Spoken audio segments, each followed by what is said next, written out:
The army which Marlborough took to the continent in the spring of 1689 was in poor shape, and he spent much of the summer drilling his men and ensuring that they were adequately equipped, impressing his Dutch allies with his thoroughness. On the 27th of August, a small British force had been posted to guard the coalition army's forages, and was met by an attacking body of French cavalry. Marlborough commanded a skilled withdrawal of his small force, and allowed the allied forces to assemble at the nearby town of Walcourt. The French commander, the Duke d'Humières, perhaps buoyed by the poor reputation of British forces, hurled the main body of his army against the town. But the superb tactical position had allowed the Allies to deploy significant forces and artillery without detection, and repeated French assaults were beaten back at heavy cost. In the evening, Marlborough personally led the elite Life Guards regiment in a strong counter-attack that broke the French and sent them falling into a retreat that was only spared from turning to rout by a heroic effort from their cavalry. Whilst he was not the overall commander, the Battle of Walcourt was to make Marlborough's name and foreshadow the great success he was to enjoy in the future. Marlborough's influence increased after this great success, and he was made part of the Council of Nine, who governed England whilst King William went over to Ireland in 1690 to put down a Jacobite uprising that had flared up there. Later in the year, Marlborough joined the king and led a decisive campaign which captured the towns of Cork and Kinsale, but the war was to rage on for another year as French support bolstered the Jacobite effort. Ireland was to finally be subdued after the Battle of Aughrim in 1691, but Marlborough played no part in this particular brutal struggle. Whilst the War of the League of Augsburg continued to rage across the continent and North America, Marlborough was to face his first great domestic test. On the 20th of January 1692, he was dismissed from all his posts in both the army and court for a variety of reasons. Marlborough had long opposed the appointment of foreign generals in British service, and both he and his wife were far too close to Princess Anne for the king's comfort. Some rumours abound of particular evidence of treachery, but as with much gossip of this age, it is difficult to know for sure. Despite the efforts of powerful allies, in May 1692 John Churchill found himself imprisoned in the Tower of London.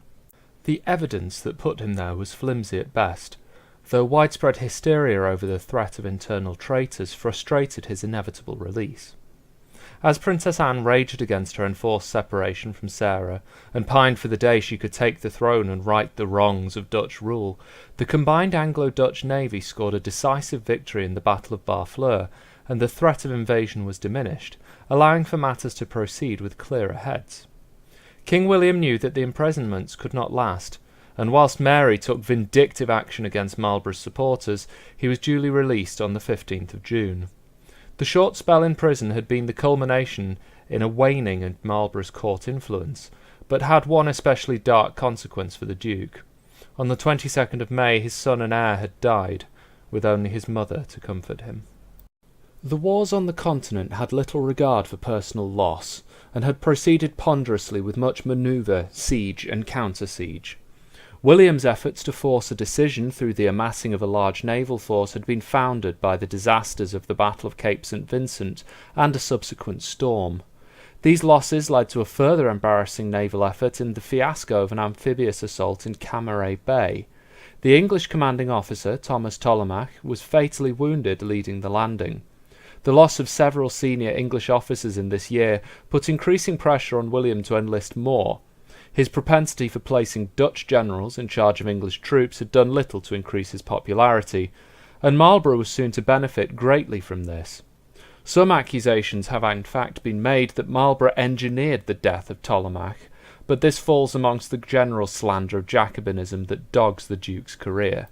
In late 1694, Queen Mary died from smallpox, and with her passing removed the greatest barrier to Marlborough's return to preeminence. By March 1695 he had been permitted to re-enter court.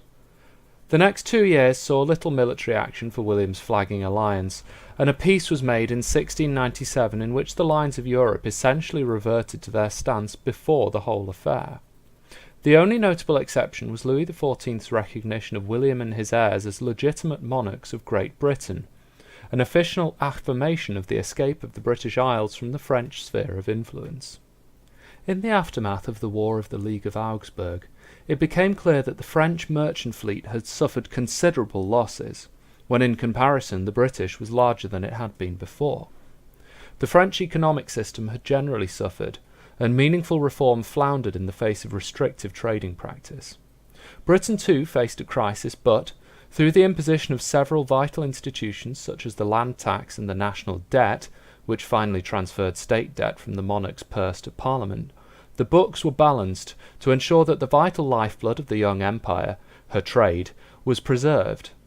By these reforms, and a total recoinage, the British economy was solidified. Without these measures, it is unlikely that any of Marlborough's future successors could have been supported financially.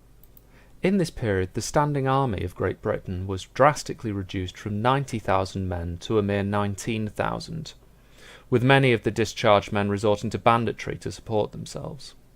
William's Dutch guards were finally sent home as Parliament maintained that all standing forces should be British. Marlborough spoke out against the reductions in the House of Lords, but made no comment on the Dutch. Over the next few years, Marlborough was to work to re-ingratiate himself with court and further advance his political career through several notable parliamentary successes, including overseeing the bill which ensured that the future monarchy would be tied to the Church of England. When Charles II of Spain died in 1700, Marlborough would find little more time for domestic affairs. Charles's named successor was Philippe, grandson of Louis XIV, whose taking of the throne of Spain and her lucrative empire would be a de facto coup for the expansionist French king. By February 1701, Louis had moved troops into the Spanish Netherlands and forced back the Dutch, whilst Maximilian Emanuel, Elector of Bavaria, had defected to the French. By September, a treaty was signed between the Austrian Empire, the Dutch Republic, and the British Crowns, enshrining the new Grand Alliance to face the French. The British position had been negotiated by none other than Marlborough, demonstrating the diplomatic skill he was to exercise so successfully throughout the expanding war. In March of 1701, the exiled James II had died, forgiving his adversaries on his deathbed. The removal of this threat to the crown was somewhat mollified by King Louis XIV's recognition of James's son, James Francis Edward, the Prince of Wales and soon to be known as the Old Pretender, as his lawful successor. As the thrones of England and Scotland were still held in personal union by the monarch at this time, foreign claimants could challenge for the throne of either part of the fledgling United Kingdom. The changing of the royal scene was to continue as, in 1702, King William was to die as a result of a riding accident. This would see Princess Anne, longtime friend of the Marlboroughs, ascend to the thrones of England and Scotland. Anne was to quickly decorate Marlborough and return him to his diplomatic duties in the United Provinces, wherein he was to act as ambassador extraordinary and plenipotentiary. The Dutch nation at this time was a confederation of small states, each with their own concerns and able to send deputies with their armies whose consent was needed to approve of any action whatsoever. Much of Marlborough's time was to be spent balancing the concerns of these various Dutch states and attempting to secure concrete support for future campaigns, no easy feat given the overbearing Dutch concerns about Catholic invasion and persecution of their people. Given the existential threat to the United Provinces, it is unsurprising that the Dutch were initially concerned by Marlborough's military appointment. He had initially been sent by William to command 12 battalions sent to aid the Dutch, but was subsequently made Captain General of the armies and Master of Ordnance by Anne, commander of all her armies and their logistical support, despite his relative inexperience. This unfettered control was essential, however, to enable the Duke to take decisive action. Marlborough was quick to gain the support of the Dutch Grand Pensionary Anthonie Heinsius and secure the diplomatic ties necessary to prosecute the war, gaining both Prussian and Danish support for his efforts. The demands of coalition warfare were no easier in the 18th century than they are today, and Marlborough's diplomatic skills were at least as vital to his success as his battlefield acumen. Much of the next decade would be spent soothing egos, arranging trade, and securing the supplies of manpower and materiel necessary to even assemble an army in the field. His early successors were rewarded with the position of Deputy Captain General of the Dutch forces, and the earning of their trust was a vital first step. As he wrangled to form a working alliance system, Marlborough also worked to improve the efficiency of the army for which he was now responsible. The matchlock musket had been largely replaced by the more reliable flintlock, although supplies were still more scarce than would have been ideal in 1702. The pike was also gradually being phased out of service. Although some traditionalists argued that it was still necessary for shock attacks, Marlborough believed that infantry achieved success through weight of fire, and pushed through tactical reforms to boost firepower and sped the removal of the pike from service. Advancements in bayonet technology aided in this process, and the new socket bayonet allowed the average musket to be transformed into a short pike without removing the soldier's ability to fire. Marlborough also insisted that cavalry be transformed from the pistol-firing skirmishers that they had acted as during the Civil War to a true shock force.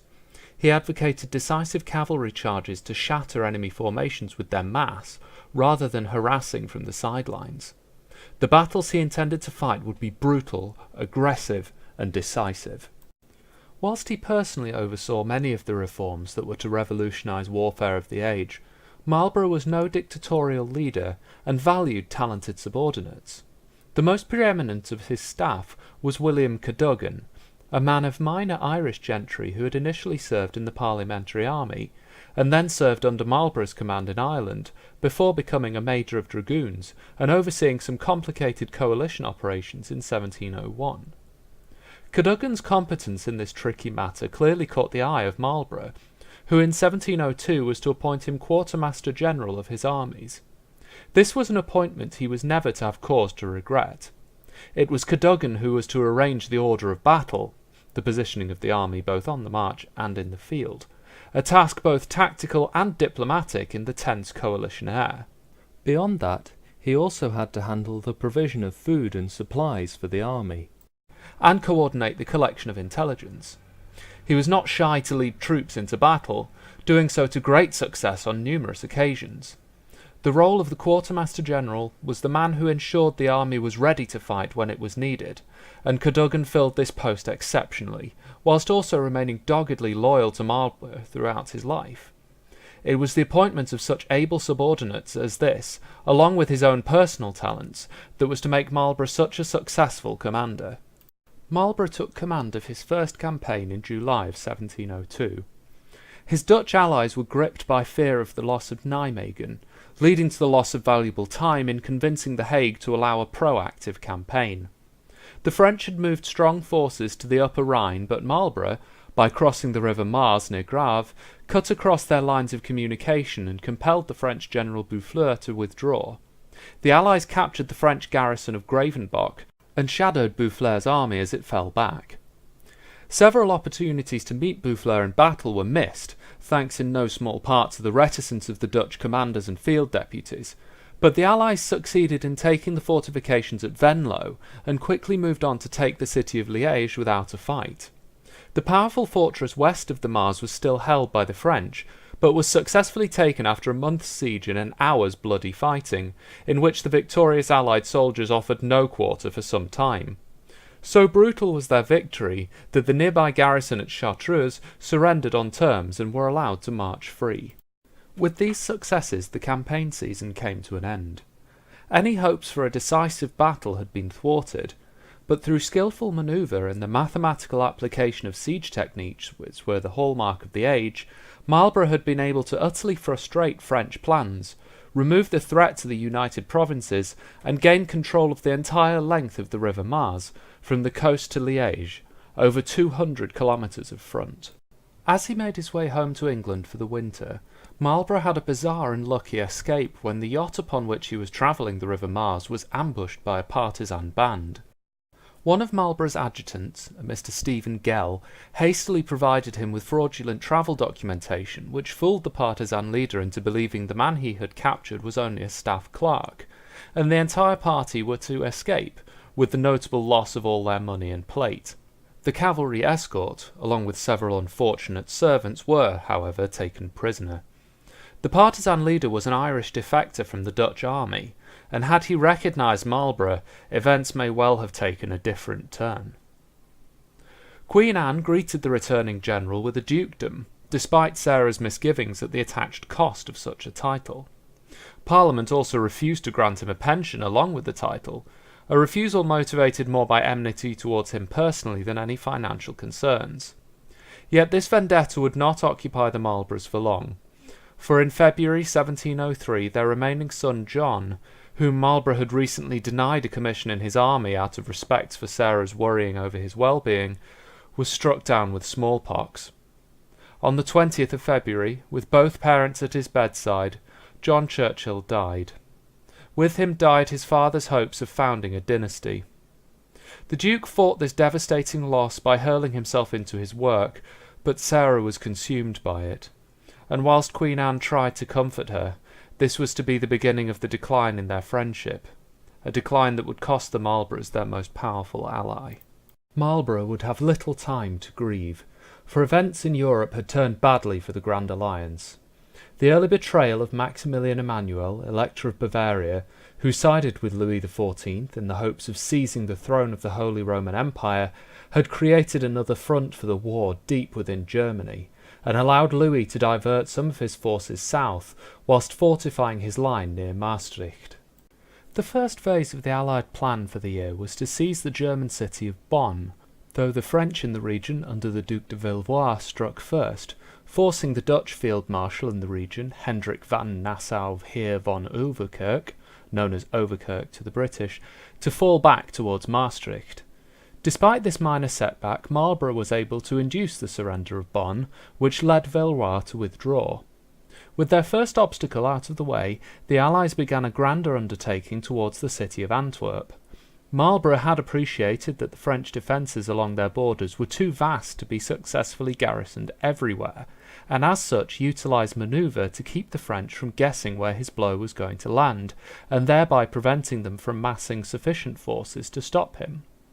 This undertaking required a high degree of trust in his subordinates, including the Dutch general Menno van Coehoorn, who was to besiege Ostend. The conflicting priorities and private interests of the generals had to be carefully managed to ensure their obedience to supreme command, and Marlborough's skills as a diplomat were sore pressed from the outset of the campaign. The enterprise was soon in dire straits, as Coehoorn's worries about the French delayed his advance, whilst the officer in charge of the central march on Antwerp, Jacob van Wassenaer Obdam, also prevaricated. It took a further month before the offensive was underway, by which time the French had realised the attempt and moved to counter. The Dutch generals failed to adequately communicate with Marlborough, and he was left powerless as Villeroi moved swiftly to counterattack. Moving in their own country with plentiful supplies, the French were able to encircle Obdam's army at Ekeren. The senior Allied staff were able to withdraw the heavy baggage, but withdrawal of the army was impossible. Obdam himself fled, but the Allied troops fought gallantly, repulsing French cavalry attacks and forcing a fighting withdrawal. For his failings, Obdam was dismissed. A further blow was to follow as Coehoorn too left the army, following a personal disagreement. With the situation in the Low Countries looking dire, the British government began to pressure Marlborough to surrender his troops to fight instead in Spain. Nonetheless, the Duke resolved to resume the offensive and, after reconnoitring the French lines near Antwerp, decided to change the direction of his thrust, instead seizing the town of Huy on the Meuse. From thence, the Allied Council proposed to break through an incomplete section of the French fortified lines between the Mayenne and the Meuse. The Dutch, however, would not agree, and instead proposed besieging the insignificant town of Limburg. This dispute with the Dutch, without whose support the Allied armies could not fight, put Marlborough in poor spirits. And whilst the Dutch celebrated the taking of Bonn, Huy, and eventually Limburg with a medal bearing the Duke's likeness, he lamented that a failure to undertake decisive action would see the British turn their attention to other theatres of war. Upon his eventual return to Britain, Marlborough returned to his seat in a hostile parliament, and wondered how to regain the initiative and take the war to the heart of Germany, where the defection of Bavaria now threatened to ensure a French victory beyond the battlefields of the Low Countries. Whilst things in 1703 seemed bleak for the Duke of Marlborough, the campaign he planned that winter would soon see his star ascendant.